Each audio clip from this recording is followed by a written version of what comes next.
I stood in my parents' living room, my brother's wedding invitation in my trembling hands, staring at the words that felt like a knife to my chest. We regret to inform you that due to limited seating, we cannot accommodate you at our celebration. My brother Derek walked in, smirked, and said the words that would change everything. Come on, Olga. You're just a passenger's garbage collector. You'd embarrass us in front of Amanda's family. They're investors, executives. You clean up after people. Know your place. The silence that followed Derek's words was deafening. I turned to my parents, expecting them to say something. Anything. To defend me. My mother, Susan, and my father, Richard, sat on the couch in their suburban Denver home, exchanging uncomfortable glances. The afternoon sun streamed through the bay windows, casting long shadows across the cream-colored carpet. This was the house I grew up in. The place where I thought family meant something. My father cleared his throat, that nervous habit he'd had for as long as I could remember. Derek has a point, honey, he said, not meeting my eyes. Amanda's family is very prestigious. The Worthingtons own a pharmaceutical company. You understand how important appearances are. My mother nodded, smoothing her skirt with her hands. Maybe it's better if you sit this one out, Olga. We don't want any awkwardness at the wedding. Amanda's parents are flying in from Connecticut with their entire social circle. I felt like the floor had dropped out from under me. 28 years old, and I was still the child they dismissed, the daughter who didn't measure up. Mom, Dad, if you'd just let me explain what I actually do. Derek cut me off with a harsh laugh. Oh, here we go. Let me guess. You're going to pretend you're some big shot because you work around airplanes? He turned to our parents with an exaggerated eye roll. She's been telling people she works in aviation. Like, technically true. I guess, if you count wiping down tray tables. Amanda appeared in the doorway then, her blonde hair perfectly styled, her engagement ring catching the light.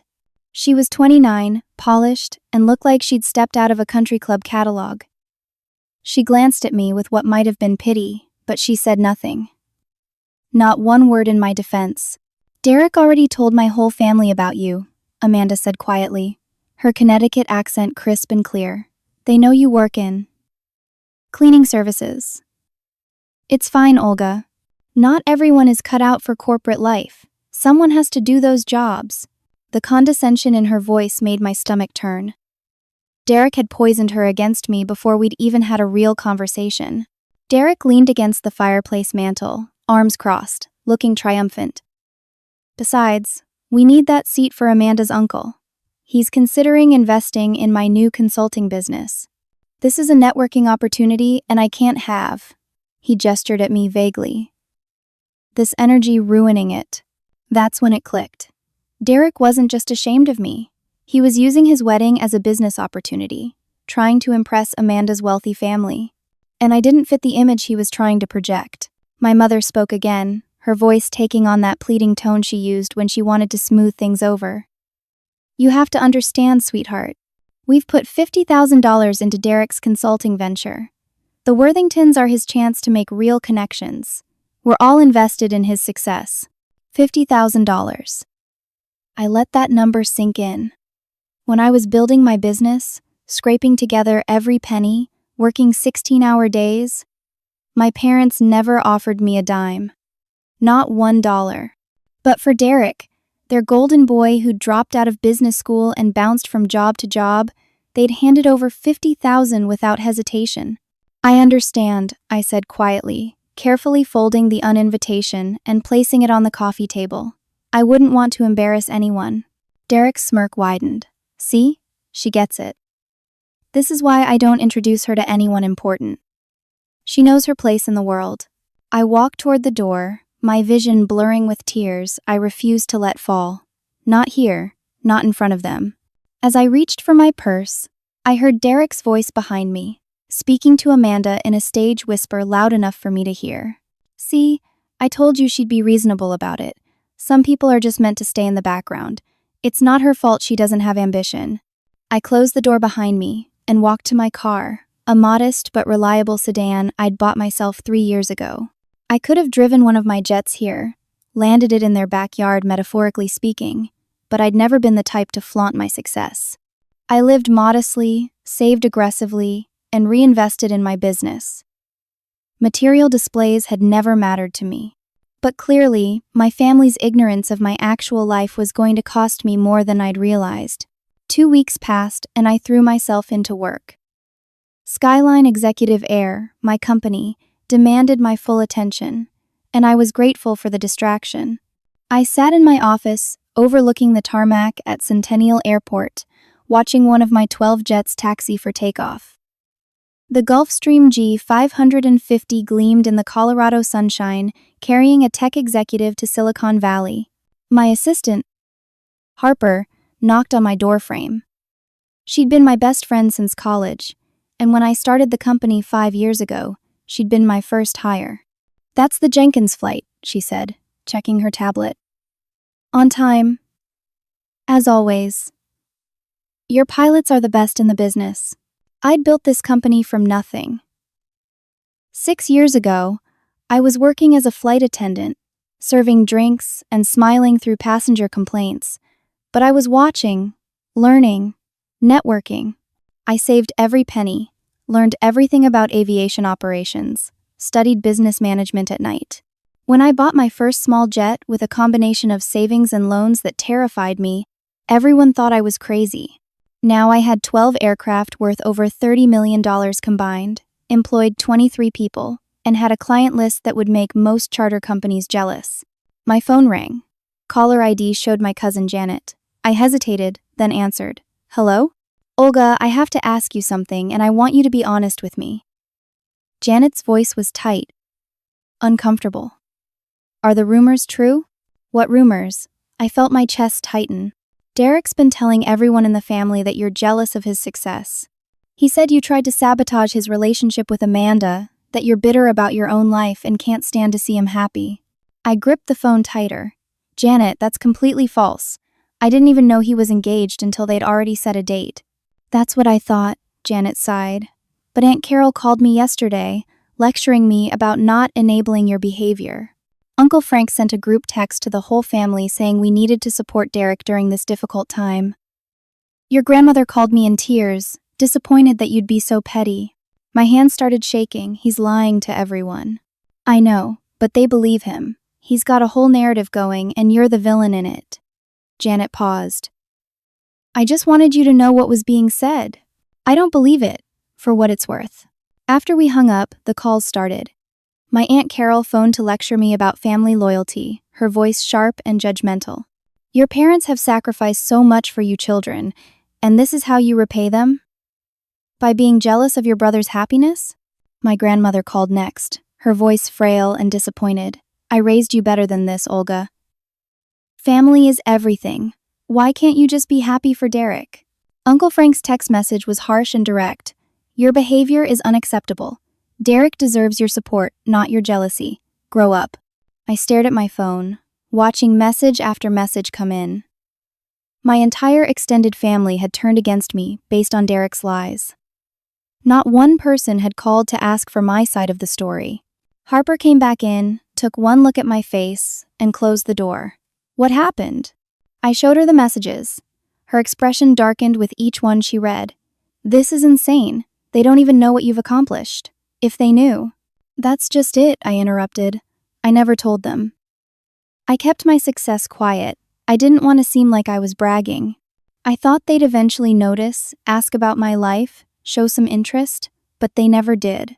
That evening, I made the mistake of checking social media. Derek had posted a long message on his page. Sometimes the people who are supposed to love you the most are the ones who can't handle your success. Setting boundaries with toxic people, even when they're blood relatives, is one of the hardest things I've ever had to do. But I'm so grateful to be starting this new chapter with my beautiful fiancée Amanda, surrounded by people who truly support us and want to see us thrive. Here's to choosing positive energy and leaving negativity behind. The post had 347 likes. Dozens of comments praised Derek for his strength, his wisdom, his courage. Family members I'd known my whole life had commented with supportive messages. "So proud of you, Derek. You deserve all the happiness in the world. Families should lift each other up, not tear each other down. Amanda had shared the post with 3 heart emojis and the caption, "Lucky to have such a strong, principled man by my side." I felt sick. Derek had successfully painted himself as the victim and me as the villain, and everyone believed him. The next morning, I received an email from Derek's wedding planner, a woman named Christine. The subject line read, "Updated seating chart notification." I opened it with a sense of dread. "Dear Miss Olga, this email is to inform you that you have been removed from the ceremony seating chart entirely. Per the groom's request, you are not invited to the church service or the reception. The family has expressed concerns that you may attempt to cause a disruption. Security has been notified of this situation. Please respect the couple's wishes on their special day. Best regards, Christine." Not only was I uninvited, but Derek had told his wedding planner I might cause a scene. He'd positioned me as a threat, someone who needed to be kept away by security. I sat in my office, surrounded by evidence of my success, and felt more alone than I ever had in my life. 3 weeks before Derek's wedding, I was in my office reviewing flight manifests when Harper burst in, her face pale. "We have a problem." My bank had called. There was an issue with a significant business loan payment. Someone had filed a fraud claim, alleging that Skyline executive heir was involved in money laundering. The claim was completely baseless, but the bank had frozen my business accounts pending investigation. "This is impossible," I said, pulling up my financial records. "Every transaction is documented, legitimate, audited. We've never had so much as a late payment." My lawyer, a sharp woman named Patricia, got involved immediately. "The fraud claim came from an anonymous tip," she explained during our emergency meeting. "But I've traced the IP address. It came from a residential address in your parents' neighborhood." My blood ran cold. "Can you get the exact address?" Patricia nodded grimly. "It's your parents' house, Olga. The claim was filed 2 weeks ago, the same day you left after the wedding invitation incident." The room spun. My own family had tried to destroy my business. They'd filed a false report that could ruin everything I'd built, put my 23 employees out of work, destroy my reputation in the industry. I called my father, my hands shaking so badly I could barely hold the phone. "Dad, did you or Derek file a fraud complaint against my company?" There was a long pause. Then my father's voice, defensive and dismissive. "Derek thought you might try to make trouble before his wedding. He said if you were busy dealing with your own problems, you wouldn't have time to cause drama at the ceremony." "My own problems?" "Dad, you filed a false report that could destroy my business. I have employees, clients, contracts. This isn't just about me." "Oh, come on, Olga. How much trouble can a cleaning company really be in?" "Derek said you'd overreact. You always were dramatic." The casual cruelty in his voice broke something inside me. They didn't even know what they'd attacked. They thought they were making a prank call about a janitorial service, not filing federal fraud charges against a multi-million-dollar aviation company. "You don't even know what you've done," I said, my voice shaking. "You don't know who I am or what I've built." "We know exactly who you are, Olga," my father replied, his tone patronizing. "Derek told us everything. You're a good kid, but you've always had trouble accepting your limitations. Your brother is trying to build something real with his life, and you need to respect that." "Then we have nothing more to discuss," I said. "Don't contact me again." "You're overreacting," he insisted. "This is exactly what Derek meant about you being dramatic and unstable." Before I could hang up, I heard my father call to my mother. Suddenly her voice was on the line, that wounded tone she used when she wanted to make me feel guilty. "After everything we've done for you, this is how you repay us? By being jealous of your brother's happiness? We sacrificed so much raising you and Derek, and you can't even put aside your petty feelings for one day? Mom, you filed a false fraud report against my company. You could have destroyed everything. Derek said it was just to keep you busy, keep you from making trouble. He said you'd understand once the wedding was over and you calmed down. He's protecting his future with Amanda. Why can't you see that?" I hung up without responding. My hands were shaking so hard I had to set the phone down on my desk. Harper put a hand on my shoulder. "What do you need?" "I need Patricia to clear this up with the bank," I said. "Document everything, but I'm not pressing charges. Not yet." "Why not?" Harper looked furious on my behalf. "They tried to destroy your business." "Because some part of me still hoped they'd realize what they'd done. Some stupid, naive part of me thought maybe they'd apologize. Maybe they'd wake up and see me."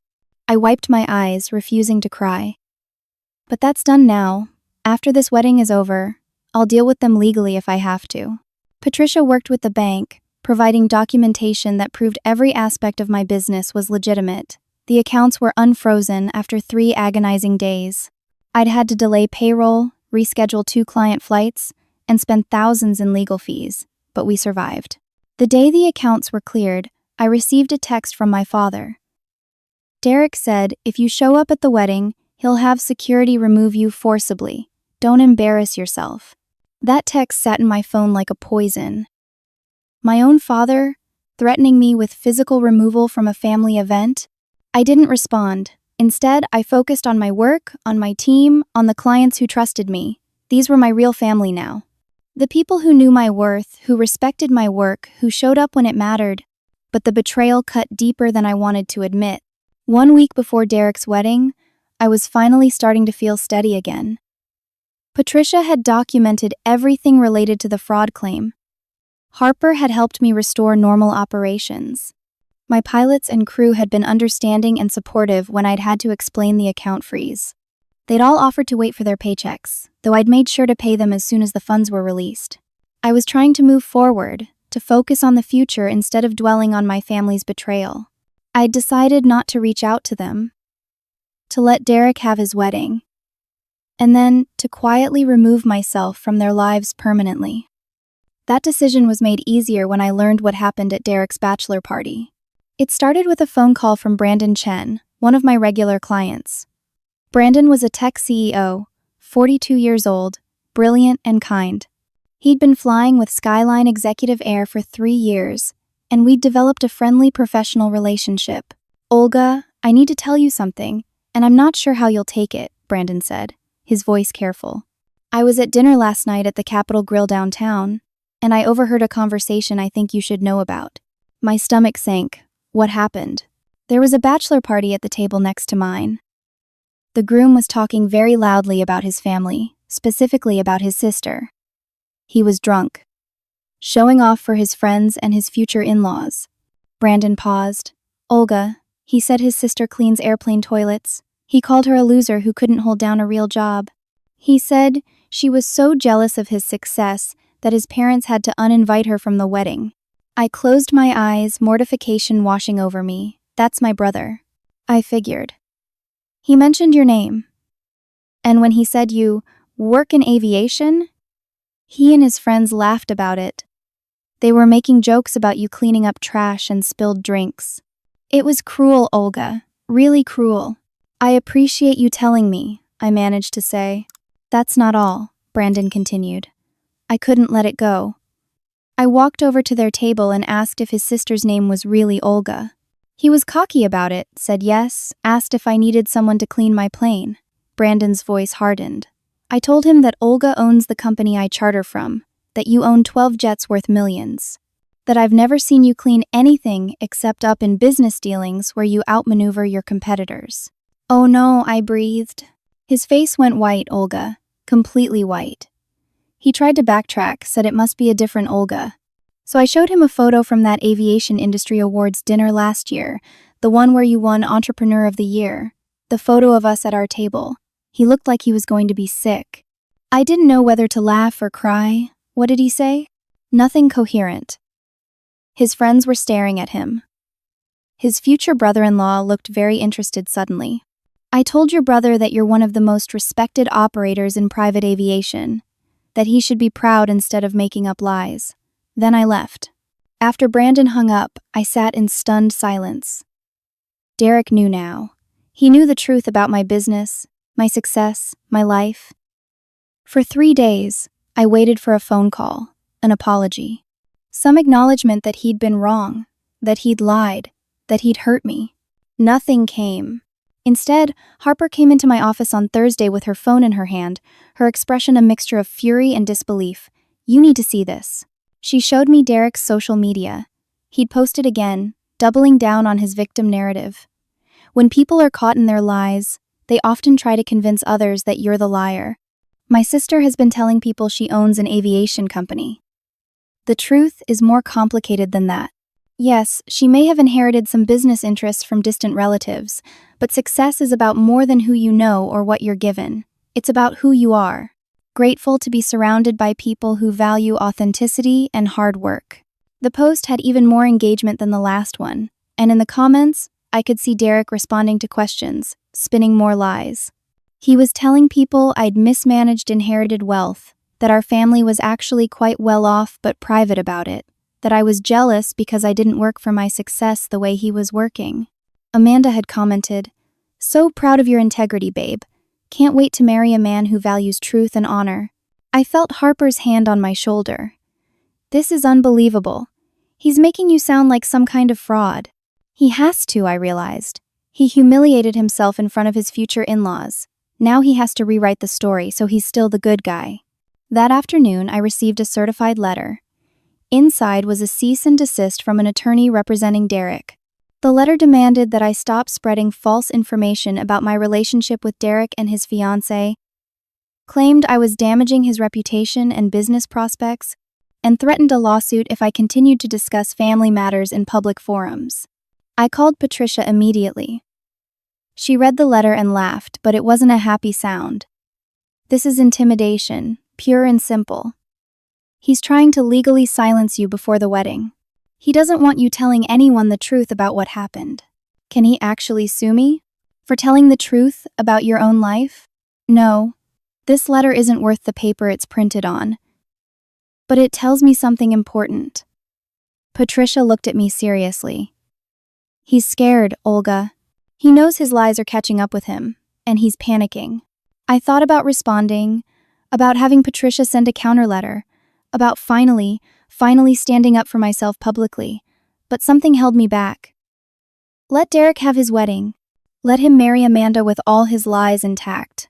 I didn't need vindication from him. I just needed peace. I didn't realize then that the vindication would come anyway, in a way none of us expected. Derek's wedding day arrived. It was a Saturday in early October, the kind of perfect Colorado autumn day that made people want to get married. I didn't attend, obviously. Instead, Harper convinced me to have a self-care day. We went to a spa in Cherry Creek, got massages, did our nails, tried to forget about the whole situation.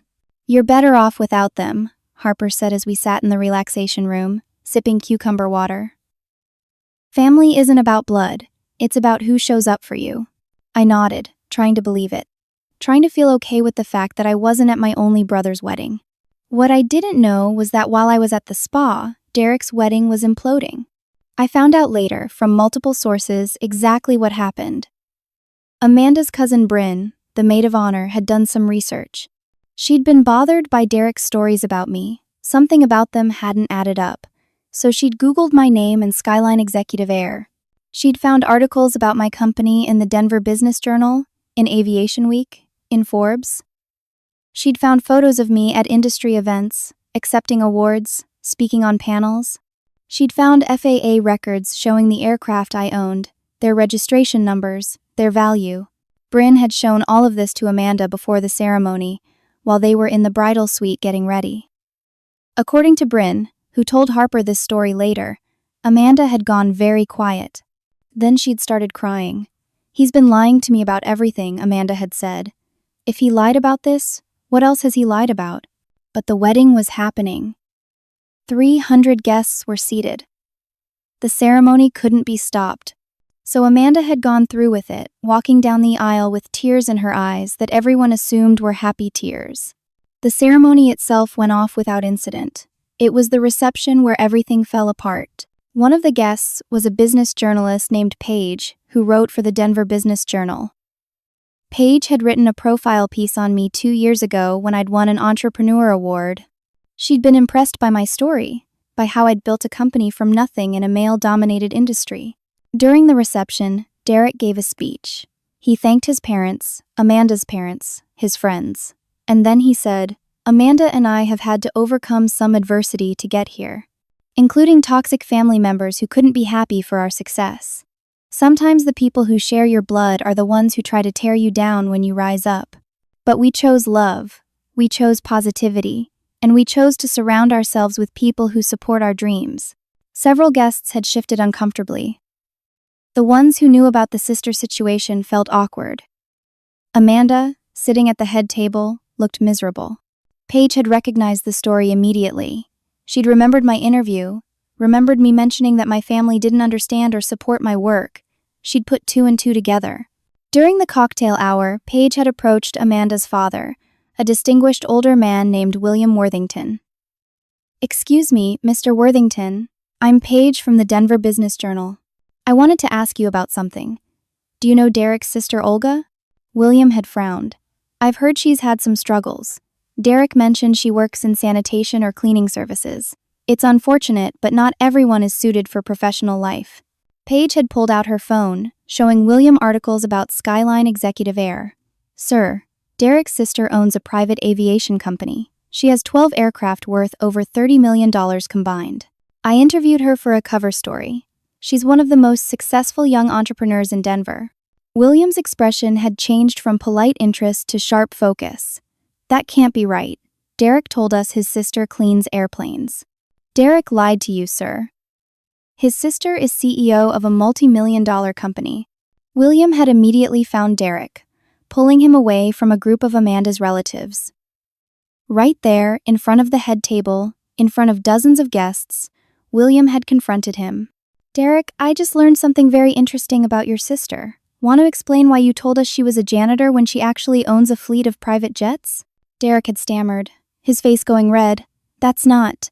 She's exaggerating her role. She inherited some business interests. I just looked up her company," William had said coldly, his phone in his hand. "FAA records don't lie. She personally owns 12 aircraft. The company is registered in her name. She's the CEO and founder. So I'll ask you again. Why did you lie?" Amanda had been standing nearby. She'd heard everything. Tears had started streaming down her face, ruining her makeup. "You lied to me," she'd said, her voice breaking.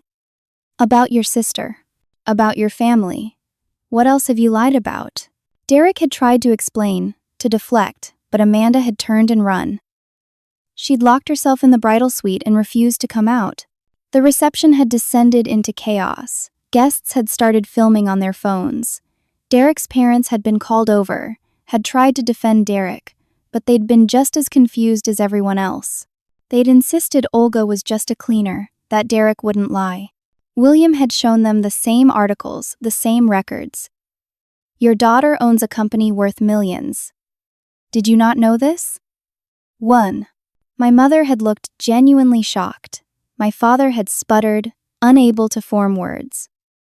The truth was hitting them in real time in front of 300 people, with phones recording everything.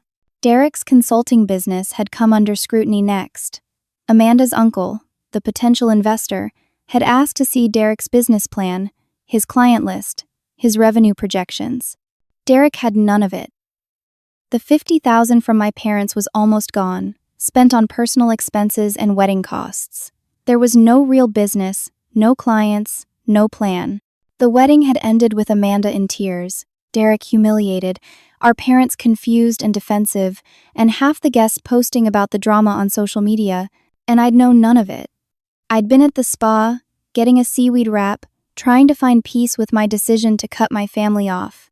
I didn't find out until Sunday morning, when Harper called me, her voice urgent. "Turn on your phone. Check social media. You need to see this." What I saw changed everything.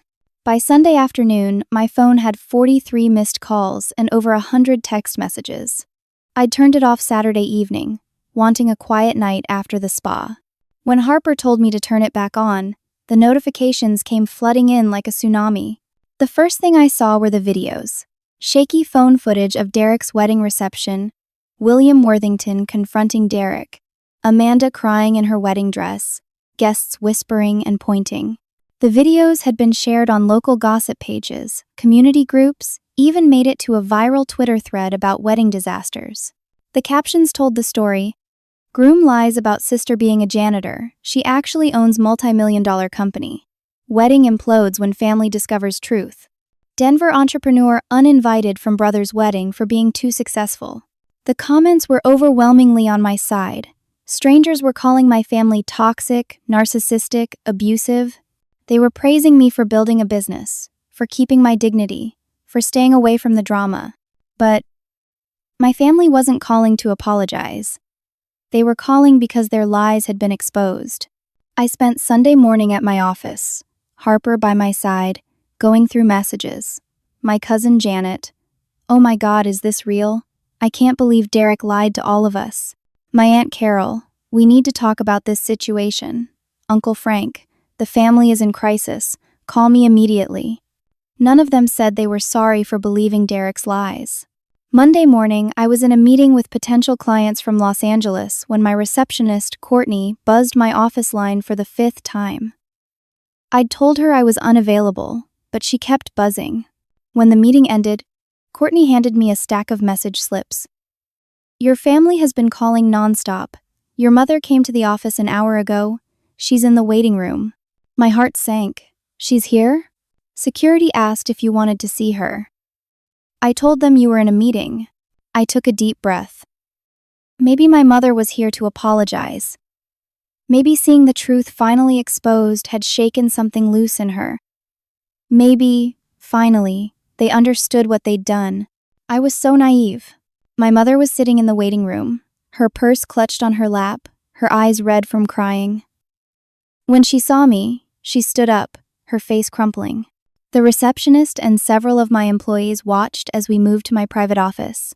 Once the door was closed, my mother threw her arms around me. "Oh, Olga, thank God. We've been so worried. We didn't know how to reach you." I stepped back from the hug, putting distance between us. "What are you doing here, Mom?"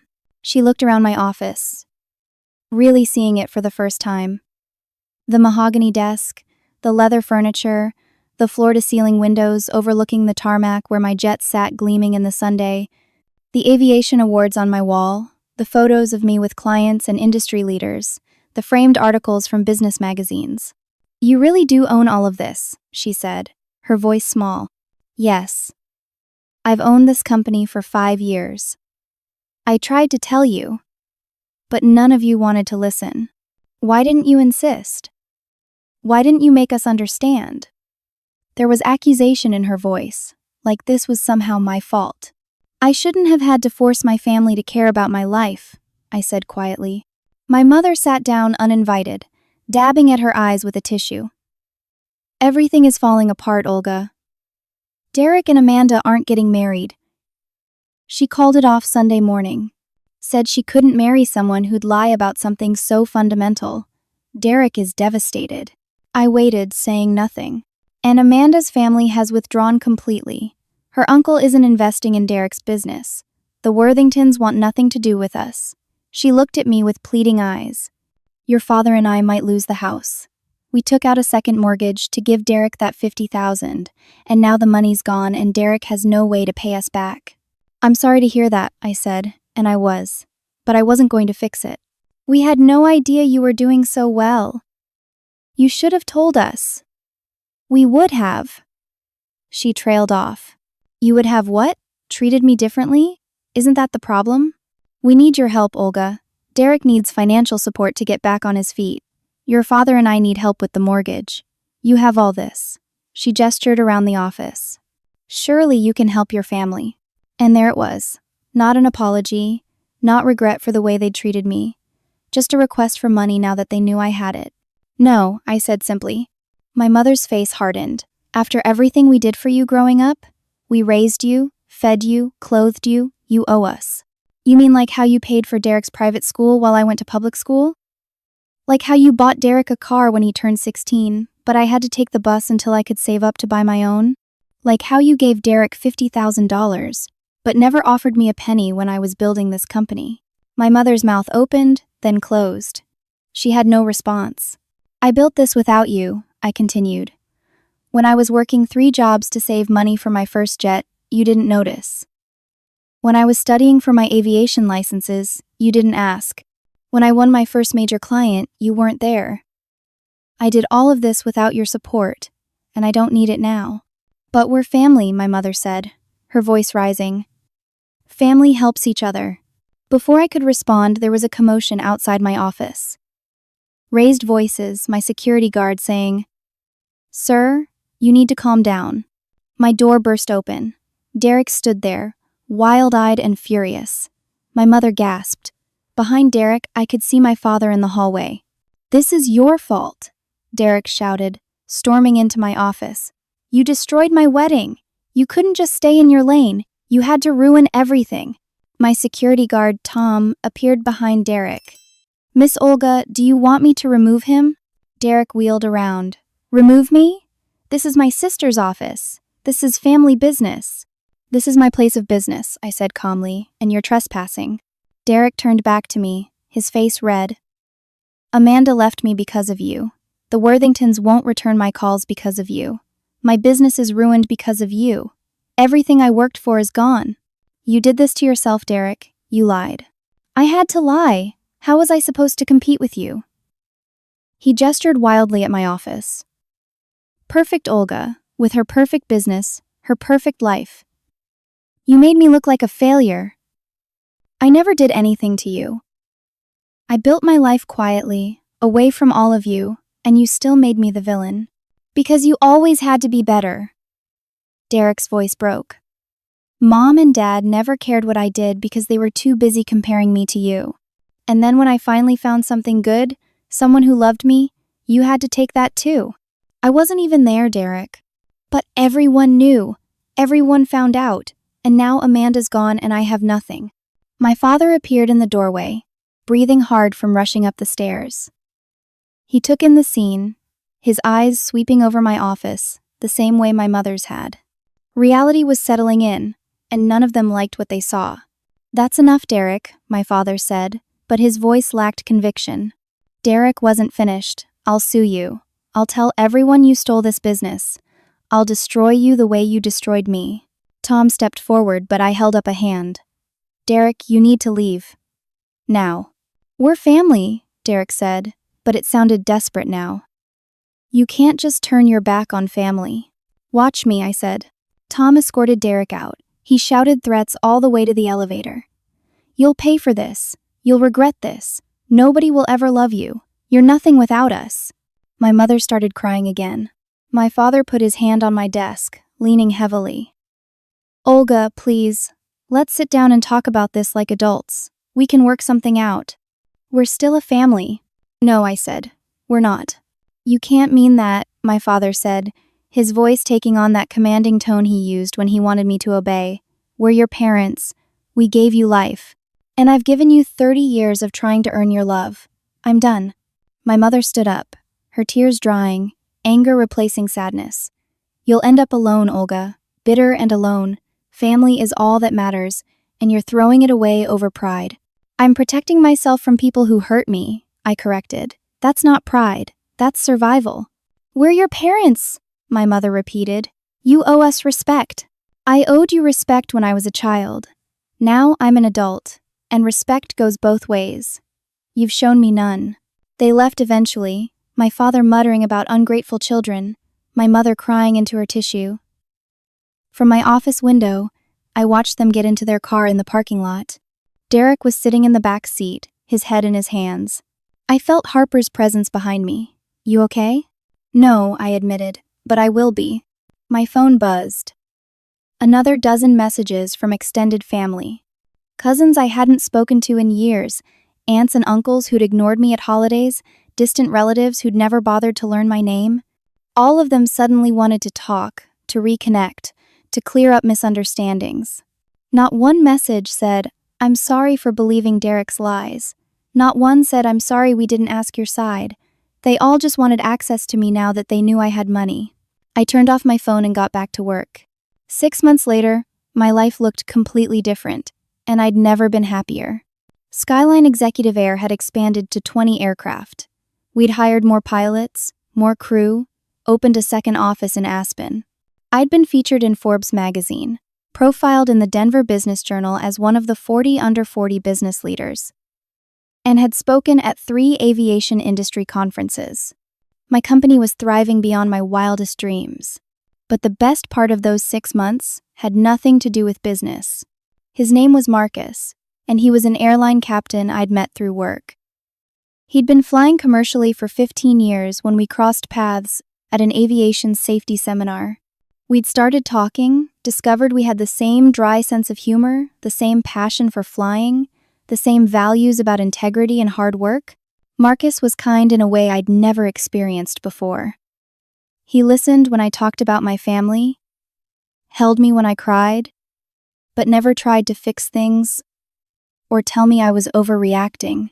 He just supported me, believed in me, stood by my side. After 4 months of dating, Marcus proposed. We were in one of my jets, flying to Aspen for a weekend getaway. The sunset painted the mountains gold and pink, and Marcus got down on one knee right there in the cabin. "You're the most incredible person I've ever met," he'd said, holding out a ring. "Strong, brilliant, kind, and real. Will you marry me?" I'd said yes through happy tears. We planned a small wedding, just 50 people, all friends and chosen family. Marcus's parents welcomed me with open arms, treating me with more warmth in 3 months than my own parents had shown in 30 years. His mother, Linda, hugged me the first time we met and said, "We're so glad Marcus found you. You're exactly the kind of woman we hoped he'd bring home." That simple acceptance had made me cry. One of my regular clients, a television producer named Samantha, had become a friend over the years. Her network was producing a documentary series called American Success Stories, Women in Aviation, and they wanted to feature me. "Your story is inspiring," Samantha had said over lunch. "Single woman builds multi-million-dollar aviation company from nothing. That's the kind of content that changes lives." I'd agreed, thinking it would be good for business and might inspire other young women to pursue aviation careers. The camera crew followed me for 3 months, documenting my work life, my relationship with Marcus, our wedding planning. They interviewed Harper, my employees, my clients, Marcus and his family. The segment about my family was brief. I simply said, "Not all families support your dreams. Sometimes you have to choose yourself and build your own family from people who truly see you and value you." The cameras captured our wedding in Napa Valley. It was intimate, beautiful, perfect. A sunset ceremony in a vineyard, surrounded by people who loved us. Marcus's vows made me cry. "You are proof that good things come to people who work for them, who stay true to themselves, who refuse to let anyone else define their worth. I'm honored to be your husband." When the documentary episode aired 2 weeks after our wedding, it got strong ratings. The network was thrilled. The episode showed my fleet of jets, my successful business operations, my team's professionalism. It revealed that my company was worth over $40 million. It showed Marcus's family embracing me, their warmth and acceptance a stark contrast to my own family's absence. The episode resonated with viewers. Women wrote to me, thanking me for showing them it was possible to succeed in male-dominated fields. People who'd been rejected by their families reached out, saying they felt seen and validated. And then the calls started. I'd changed my cell number months ago, blocked my family on all platforms. But they found my office number, my business email, my company's social media accounts. Over 2 days, we logged over 100 calls from various family members. My parents left tearful voicemails. "Please call us. We miss you so much. We're so proud of everything you've accomplished. Please let us back into your life." Derek sent a long email. "I've been in therapy, working on myself. I realize now how toxic I was, how jealous I was of your success. I'm sorry for everything. Please give me another chance. I want to be the brother you deserve." Extended family members crawled out of the woodwork. Cousins I hadn't spoken to since childhood sent friend requests. Aunts and uncles who'd never taken an interest in my life suddenly wanted to catch up. Several relatives asked for jobs at my company. Others wanted investment opportunities. One cousin bluntly asked for a loan to start his own business. My Aunt Carol, who'd lectured me about family loyalty 6 months ago, sent a gushing message about how she'd always known I'd be successful and wanted to celebrate my achievements together. Uncle Frank, who'd called me jealous and bitter, sent a message saying he'd misunderstood the situation and hoped we could move forward as family. Not one message truly acknowledged the pain they'd caused. Not one took full responsibility for choosing Derek's lies over my truth. They all focused on my success, my money, my status. They wanted access to what I'd built, not a relationship with who I was. I sat in my office with Harper and Marcus, reading message after message. They only care now because they saw me on television, I said. Because they saw the jets, the house, the wedding, the net worth. Marcus put his arm around me. What do you want to do? I want to tell them the truth one final time. Then, I want to close this chapter forever. I wrote one email and sent it to my parents, Derek, and the extended family members who'd reached out. The subject line was simple: final message. The email read, I saw that you all watched my story on television. I'm glad you finally know who I am and what I've built with my own hands, my own determination, my own vision. 6 months ago, I gave you a chance to know me, to support me, to love me for who I was, not what I could give you. You chose cruelty instead. Derek called me a garbage collector and said I would embarrass him. Mom and Dad, you agreed and supported his decision to exclude me from his wedding and from your lives. You didn't stop there. You filed false fraud claims against my business, trying to destroy everything I'd worked for. You turned my entire extended family against me with lies. You publicly humiliated me and never once asked for my side of the story. You made your choice when you had nothing to gain from knowing me. I'm making mine now that I have everything to lose by letting you back in. I don't need your pride. I don't need your approval. I don't need your presence in my life. I have a husband who loves me, friends who support me, and a life I built without any of you. That life is peaceful, fulfilling, and drama-free. This is my final message. Please don't contact me, my business, or my husband again. I wish you well, but I wish you well from a distance. We are not family anymore. We're just people who used to know each other. I've learned that family isn't about blood. It's about who shows up for you when you have nothing to offer them. None of you showed up. So you don't get to celebrate with me now that I have everything. Goodbye, Olga.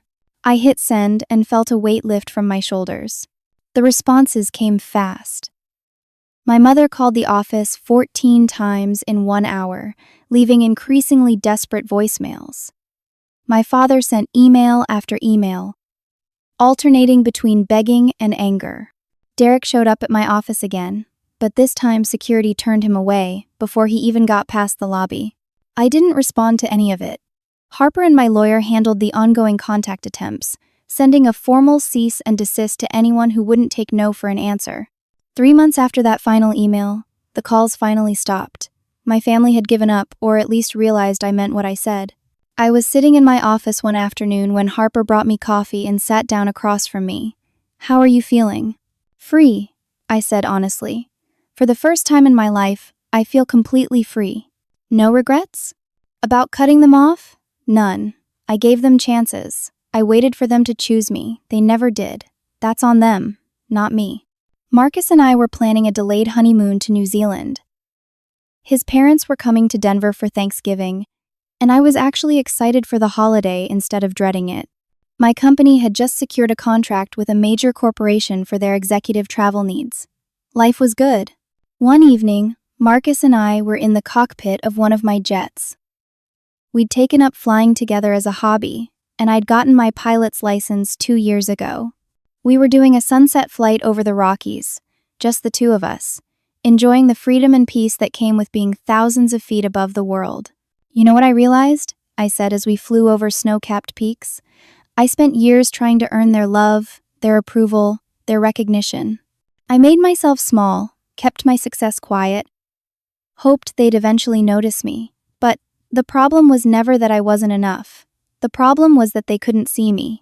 Marcus reached over and squeezed my hand. Their loss is my gain. And mine, I said, I gained myself back. I gained peace. I gained the freedom to be successful without apologizing for it. I looked out at the endless sky, painted in shades of gold and amber by the setting sun.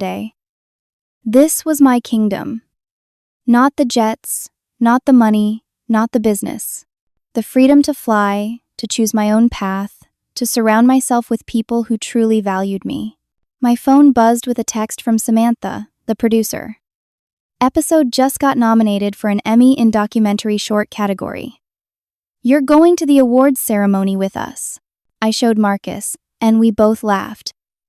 6 months ago, I'd been uninvited from my brother's wedding, called a garbage collector, told I'd embarrass my family. Now, I was going to the Emmy Awards. The irony wasn't lost on me. But more than the awards, more than the recognition, more than the success, I'd found something my family could never give me. The certainty that I was worthy of love, respect, and celebration exactly as I was. Not because of what I owned or what I could provide, but because of who I'd become through the struggle. I'd learned that you can't force people to see your value. You can't make them love you. You can't earn respect from people who've decided you don't deserve it. All you can do is respect yourself enough to walk away from people who diminish you. I'd learned that chosen family matters more than blood. That success means nothing if you're surrounded by people who resent it. That peace is worth more than any relationship built on obligation rather than affection. Most importantly, I'd learned that sometimes the best revenge isn't revenge at all. It's living well. It's building a life so full of joy and purpose that you don't have room for people who tried to make you feel small. As Marcus and I flew toward the sunset, I thought about that girl who'd stood in her parents' living room 6 months ago, holding an uninvitation, being told she was just a garbage collector. I wished I could tell her that everything would be okay. That she'd find her people. That she'd be happy. That she'd fly. Radio crackled with air traffic control. Skyline Executive Air, you're cleared for approach. I smiled and keyed the mic. Roger that. Skyline Executive Air is coming home. And it was home. Not a place, but a feeling.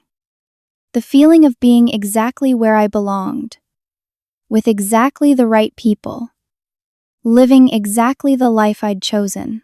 My family had tried to clip my wings. Instead, they'd taught me to fly higher than I ever thought possible. And I'd never looked back. Now, I want to ask you something. Have you ever had to choose between family loyalty and your own peace? Have you ever been underestimated by the people who were supposed to believe in you most? How did you handle it? Share your story in the comments below. I read every single one, and your experiences matter. If this story touched you or made you think about your own relationships, please hit that like button. It helps more people find these stories and realize they're not alone in their struggles. Subscribe to the channel so you never miss a story about resilience, triumph, and choosing yourself. And please share this with someone who needs to hear that it's okay to walk away from toxicity, even when it comes from family. Thank you for listening to my story.